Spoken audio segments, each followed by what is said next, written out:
2025 সালের প্রথম 4 মাসে যুক্তরাজ্যে আগমন ঘটেছে রেকর্ড সংখ্যক অবৈধ অভিবাসীর। 12 এপ্রিল একদিনেই 656 জন অভিবাসীকে যুক্তরাজ্যে অবৈধভাবে প্রবেশের চেষ্টার সময় আটক করা হয়েছে, যা 2025 সালে এখন পর্যন্ত একদিনে সর্বোচ্চ সংখ্যক আগমন।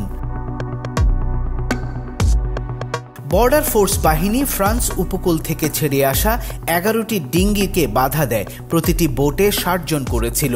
আরও 50 জনকে ফ্রেঞ্চ কর্তৃপক্ষ উদ্ধার করে যখন তারা দেশটির উপকূলের কাছে সমস্যায় পড়েছিল। একটি বোট থেকে 28 জনকে ফ্রান্সের কালে শহরে ফিরিয়ে আনা হয়। আরেকটি বোটে 19 জনকে উদ্ধার করা হয়, বাকিরা যাত্রা চালিয়ে যায়। আরও একটি বোট থেকে 3 জনকে বোলন সুর মেরে এলাকায় নামিয়ে আনা হয়। বাকি যাত্রীরা সাহায্য নিতে অস্বীকৃতি জানায় এবং যাত্রা চালিয়ে যায়। ধারণা করা হচ্ছে মানব পাচারকারীরা খারাপ আবহাওয়ার বিরতির সুযোগ নিয়ে এসবের আয়োজন করেছে। যদিও শনিবারের সংখ্যা বেশি, তবে এটি এখনও সবচেয়ে বেশি সংখ্যক একদিনে আগমনের রেকর্ড ছুঁতে পারেনি, যা ছিল 2022 সালের 3 সেপ্টেম্বর। সেদিন 1305 জন চ্যানেল পাড়ি দিয়ে ঢুকেছিল যুক্তরাজ্যে। এবছর এখন পর্যন্ত মোট 8064 জন অভিবাসী ইংলিশ চ্যানেল পাড়ি দিয়েছেন, যা 2024 সালের জানুয়ারির রেকর্ড ছাড়িয়ে গেছে।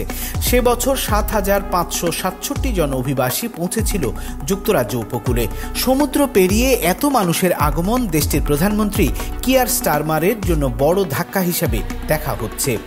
এই নতুন পরিসংখ্যান আসলো এমন এক সময়ে যখন ফ্রেঞ্চ কর্তৃপক্ষের বিরুদ্ধে অভিযোগ উঠেছে তারা অভিবাসীদের থামানোর বদলে তাদের লাইফ জ্যাকেট দিচ্ছে।